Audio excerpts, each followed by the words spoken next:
अकोला के Dabki road पर सड़क चौड़ीकरण का काम लोगों की सुरक्षा के लिए गंभीर चिंता का विषय बन गया है। स्थानीय लोगों ने ठेकेदार और नगर निगम पर लापरवाही का आरोप लगाते हुए तत्काल सुरक्षा उपाय और निर्माण कार्य पूरा करने की मांग की है। अकोला के डाबकी रोड पर सड़क चौड़ीकरण कार्य को लेकर स्थानीय नागरिकों में नाराजगी बढ़ती जा रही है। नागरिकों का आरोप है कि अतिक्रमण हटाने के बाद निर्माण कार्य बेहद धीमी गति से चल रहा है, जबकि सुरक्षा के पर्याप्त इंतजाम नहीं किए गए हैं।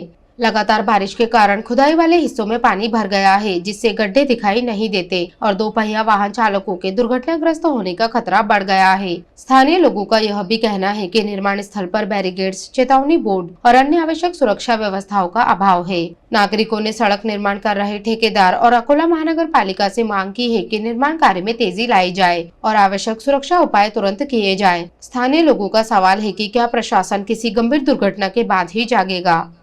हे डाबकी रोडवर कामा चालू आहेत। उन्हाळ्यापासून कामाने केले, बरसात मध्ये कामा करत तुम्ही झाडं फाळून राहिले, लोकांचे घरं फाळून राहिले, रोड होऊन गेले, नाल्या होऊन नाही राहिले। तुम्ही काय करता? ठेकेदार कुठे गेले? महापौर कुठे गेले? आमदार खासदार कुठे गेले? आयुक्त कुठे गेले? एसपी कुठे गेले?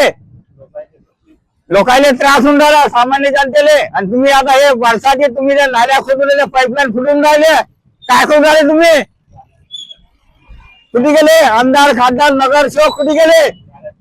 गाड्या स्लीप होऊन राहिले। मी कॅन्सरचा पेशंट आहे, मी जर पडलो मला जमला कोण घेणार आहे?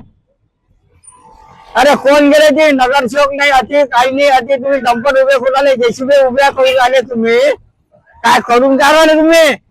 करेले नाल्या खालेल्या जागा नाही, नाल्या एकही नाली सुधी नाहीये, रोड फोडता का तुम्ही?